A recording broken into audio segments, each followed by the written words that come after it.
entire situation. He's going to get traded here. The question is where, when, and what do the Eagles get back in return? What sort of options are the Jets considering? We know that the Carolina Panthers were in on the Matthew Stafford deal. Colts, Bears may be looking for a quarterback. If there are 2 1s and a 3 and a former number 1 overall pick going for Matthew Stafford, what is Deshaun Watson worth then?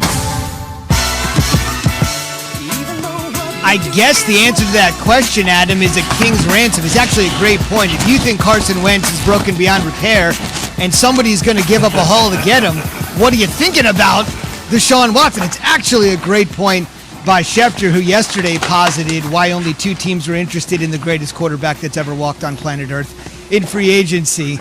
Live calls right now, 888-ESPN, 888-729-3776. We're asking this morning, simply put, scale of 1 to 10, rate your team's QB situation. 1 would be no concern at all, Patrick Mahomes. We got Patrick Mahomes. 10 would be the Eagles. Carson Wentz, it's untenable. Schefter said he's going to be moved any moment right now. The organization isn't complete. Are we sure Patrick Mahomes is at a 1? Because the way people were talking about him after the Super Bowl, it's like he might be a 5. I'm confused. When he has surgery on that one toe, I think everything was going to be just clarifying. Thank you. But you're right. They don't call it. I know. Fans are always worried. Nothing to be concerned about with Mahomes. We think, right? We kid. But the Eagles situation, they're not kidding around. Wentz is going to go. Phone lines are jammed. Twitter's on fire. We're going to get to all your reactions here in a second. Jay, let's just start with the Wentz situation. I think I can speak for you. This is obviously absolutely a 10 and a half a decade, 5 years after they gave up 5 draft picks for this guy, for the right to draft this guy. It's about to come to a terrible end. It's a DEFCON 100. I'm so confused, Bart, with what the Eagles are doing. So you're trading Wentz, but you fired Doug Peterson before. Obviously, the one thing I've always questioned about Wentz is the fragility of the mindset.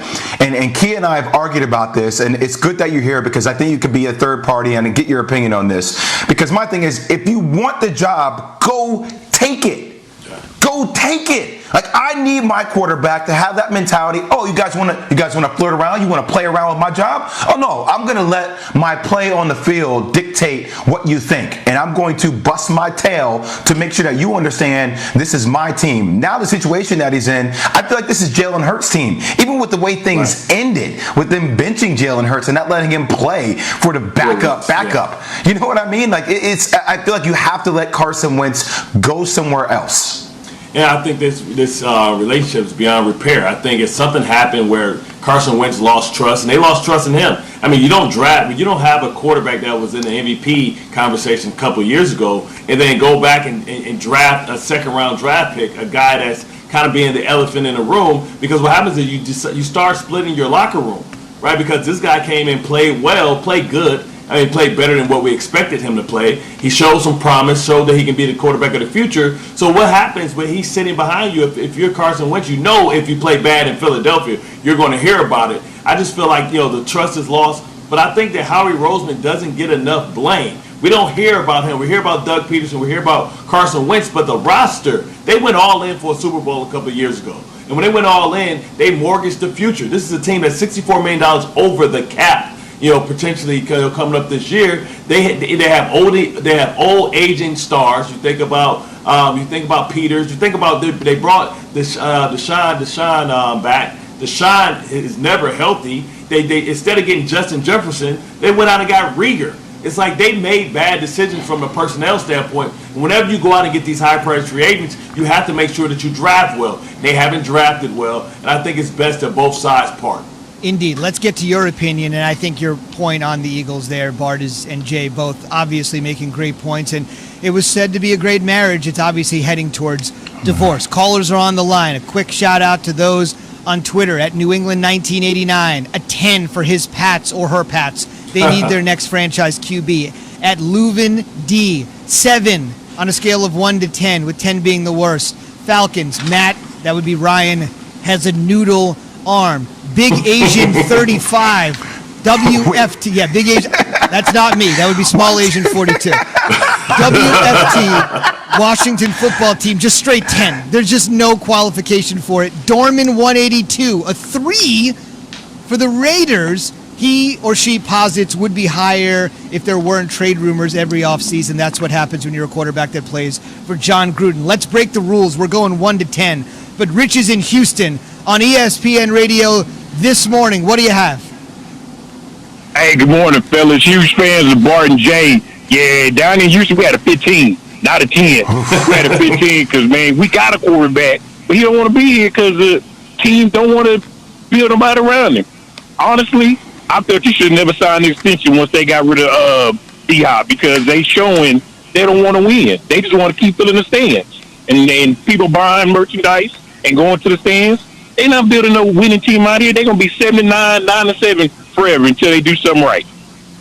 Yeah, I mean, to his point, you think about what they have in their division, too, facing the Colts and facing the Tennessee Titans. And now we expect, Jacksonville to get much improved with the first overall pick and also having so much salary cap space that they can be in trouble even with Deshaun Watson. I think he sees the bottom falling out. He's saying, hey, man, Bill O'Brien, threw a grenade on the bridge and blew it up, and then you expect me to try and patch it back together. I can't do that by myself. Let's try to... Bart, answer me a question real quick, Bart, because I know what I get told in basketball all the time, and when everybody says, well, Deshaun Watson should never have signed an extension. He should never signed a contract. I'm like, no. No, you do it. Always get your money first. Right.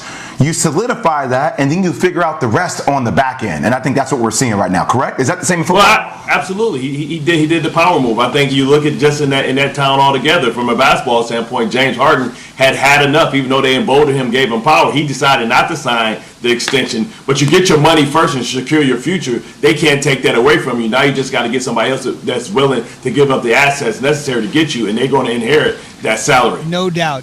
No. You keep your $156 million. I'm good over Absolutely. Here. Last one, real quick. Tim in South Carolina. Keep the calls coming, fellas and ladies, and be fire on the Twitter feed. We're just getting so much reaction. Tim in South Carolina, 1 to 10. Disaster, good. Who's your squad? What's the number? 10. What's the team? What's the team? Yeah, talk to us, man. Uh-oh. Looks like he's that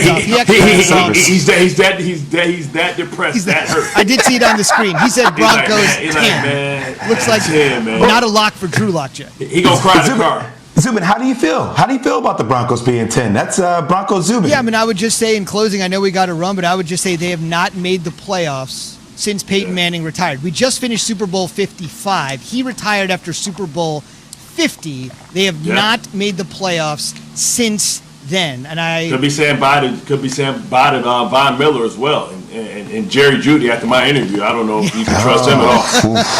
That's for sure. Jerry Jeudy didn't do very much talking, and right now there's a lot of talk about Von Miller, and it doesn't look like he's going to be back. Gigantic cap hit, obviously missed the entire year this season. On the way, this season ended with Tom Brady's 7th Super Bowl championship. Of course, he's played in 10 Super Bowls. We'll talk to someone who's seen every single one of them and what it all means in totality after Jay has this from Green Shirt.